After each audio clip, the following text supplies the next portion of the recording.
Você acha que de uma certa forma ele tinha alguma tristeza ultimamente? Você consegue se lembrar das últimas palavras que vocês trocaram no último contato?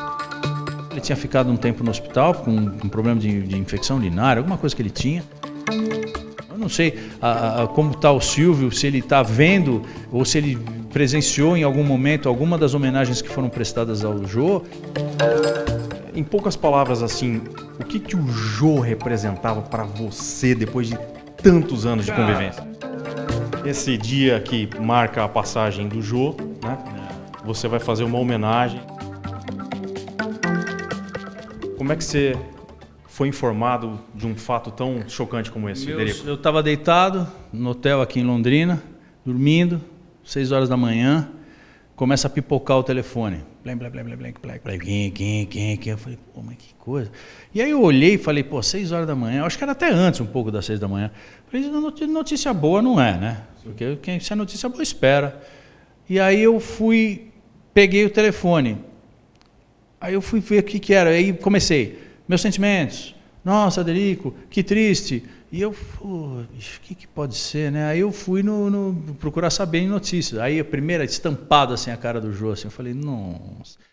Eu falei com ele 2 semanas atrás, 3 semanas atrás, ele estava em casa. Tinha voltado do hospital, ele tinha ficado um tempo no hospital com um problema de infecção urinária, alguma coisa que ele tinha, que tinha sido solucionado de certa forma, e ele estava em casa. Aí eu falei com ele estava em casa. Tinha feito um convite para ele, uma coisa que a gente estava tentando ver se dava certo. E para mim foi uma surpresa, porque eu não tinha sabido da reinternação dele, né, na verdade. E esse último contato que você fez com ele, como é que ele estava? A voz dele? Eu tenho até o áudio aqui, mas não vou nem mostrar, porque não tem muita relevância. Mas ele estava assim, não estava fraco, mas ele estava, sabe, restrito, como quem está em casa. Ele não estava 10, oh, bacana, e aí, tudo bem, que bom falar com você e tal. Não era típico dele, né? Ele sempre foi assim, né? Mas não a ponto de eu falar assim, pô, ele está voltando para o hospital, sabe? Não estava nesse nível, né? Mas estava, né? Infelizmente. Você acha que de uma certa forma ele tinha alguma tristeza ultimamente? Então, cara, é difícil de te dizer, porque ele sempre se mostrou muito produtivo, ele sempre se mostrou muito capaz. Mas não, na verdade, assim, eu acho que muita coisa pode ter contribuído, um pouco que seja, para uma coisa de introspecção, né? A morte do filho, a saída da Globo, parar o programa, sair da TV, né? Da mídia, mas ao mesmo tempo ele estava fazendo um monte de coisa, ele tinha um monte de produção de peça de teatro, de tradução de peças, de livros. Então eu não sei te dizer exatamente se contribuiu ou não. Com certeza, óbvio, né, que as situações que ele passou nos últimos tempos devem ter entristecido a alma dele, o coração dele. Você consegue se lembrar das últimas palavras que vocês trocaram no último contato? Foi esse, eu falando para ele, eu tenho um podcast, né, Derico Convida, que eu estava querendo fazer com ele, né? Eu falava, pô, bacana, vamos fazer isso, né, cara? Me dê esse prazer, né? E ele falava, não, ainda não tá muito cedo, como quem diz assim, eu não tô 10, né? Mas eu te aviso, foi a última palavra que ele falou comigo, eu te aviso, e não deu tempo. Derico, você, creio eu, passou uma boa parte da sua vida junto com o Jô no programa, se não metade da vida. Metade da vida. Eu tenho 56 anos de idade, passei 28 com ele. Ou seja, uma parte significativa e que certamente você tem lembranças aí, assim, inesquecíveis. Sim, né? eu sempre me lembro das coisas inusitadas do programa, que são as mais divertidas, que são as mais memoráveis, né? De participações que a gente teve dentro do programa, não só, porque a gente fala muito do Derico, assessor de assuntos aleatórios e tal, fazendo aquelas micagens e comendo minhoca e tal, muita coisa do SBT, muita coisa que a gente fez lá no programa dele, no 11h30, né? A gente gravou em 3, a gente estava até conversando disso, a gente gravou em 3 estúdios diferentes. A gente começou na Vila Guilherme, passamos para o Sumaré e fomos para o Complexo da Anhanguera depois, né? Estrearam o Complexo da Anhanguera. Mas um negócio gigante, uma coisa que era absurda, a gente feliz da vida, porque o estúdio tinha ampliado de uma forma, dava para colocar 300 pessoas lá dentro.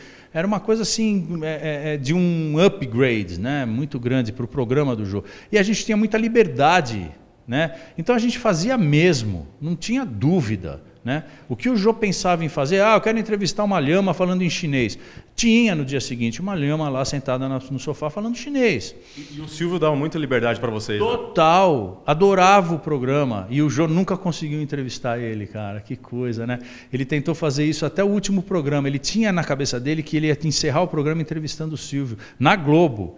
E o Silvio falou, não, ele falava assim, o Silvio não quer dar entrevista para mim porque ele foi numa cartomante,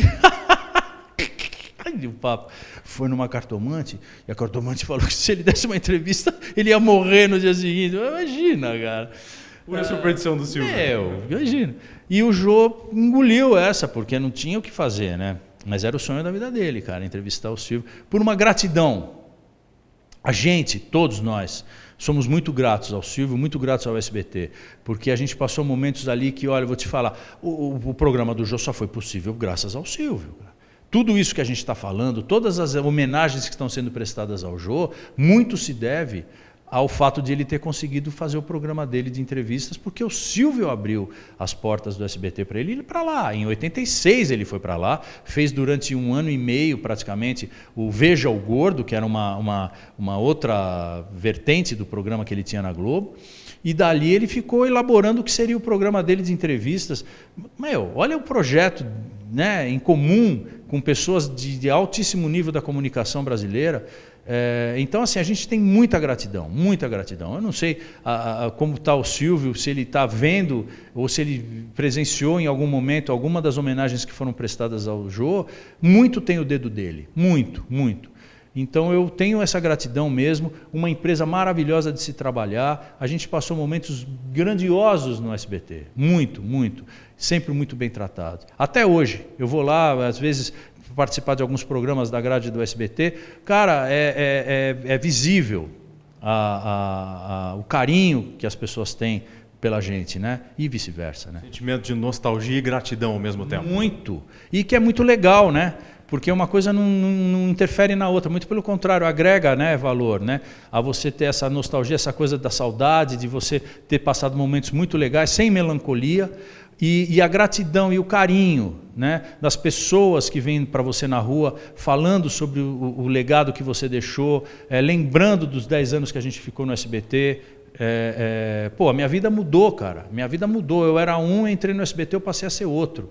Né? Então eu considero a minha carreira muito, muito através do trabalho que eu fiz no SBT. E era uma coisa muito interessante também, o público que a gente tinha. Porque como a gente ia lá, que era 11h30, que nunca era às 11h30, né? A gente pegava os notívagos, os garçons, frentistas de posto de gasolina, empacotadoras de supermercado, que chegavam em casa às 11h da noite, 11h30 da noite, ia lá, fazia o jantar tal, e ficava ligado. Era o programa deles. Então, cara, você vê como a capacidade que o programa teve de criar uma rotina. Isso é muito difícil. Isso aí é novela que faz. Novela, talvez o jornal, né? Um programa de entrevista, cara. Criar esse negócio à meia-noite, 1h da manhã. Tinha gente que, na época, né, pegava VHS. Lembra?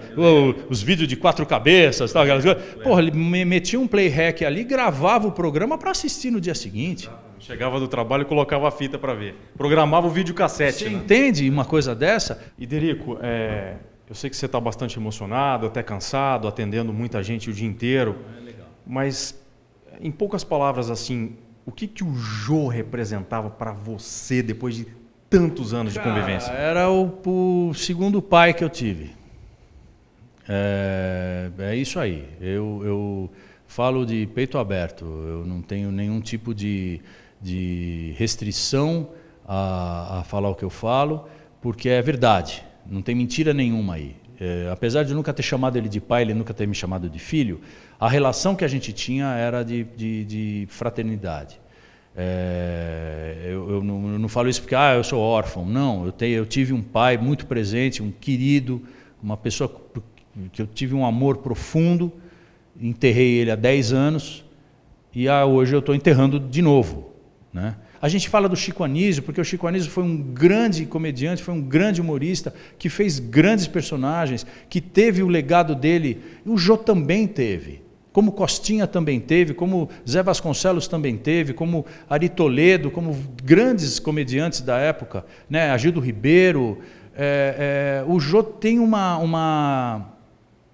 espaço cavado e desenhado e cravado pelo talento dele, pela imagem que ele tinha de mundo, né? A visão de humor que ele tinha das coisas, a competência que ele tinha. Então isso aí é inegável, inegável. E agora as pessoas estão... Não, agora, imagina, a vida inteira foi assim. As pessoas reverenciando essas qualidades, essas virtudes que o Jô tinha. E agora, no dia da morte dele, essa avalanche de homenagens, essa avalanche de sentimentos, de pessoas, de estirpes distintas, desde do pipoqueiro, que ficava na frente do SBT lá vendendo pipoca, até o presidente da República. Derico, você está aqui com seu instrumento. Eu sei que nesse dia que marca a passagem do Jô, né, você vai fazer uma homenagem que tantas vezes esse som entrou nas nossas casas, todos os dias, né? Porque na verdade era a vinheta do programa, né? A vinheta do João e Meia, que tinha o chapeuzinho, né? Do reloginho, que ficava girando, girando, e aí ele caía azul e vermelho. Eu sou daltônico, eu não sei. A computação gráfica. Né? Exatamente. Isso nos anos 90. Pensa na computação gráfica dos anos 90. E a vinheta era essa aqui.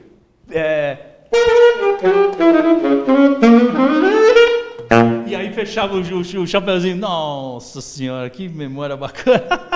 Muito legal. É uma bela homenagem. Uma alegria muito grande. Obrigado, Derico. Eu que agradeço.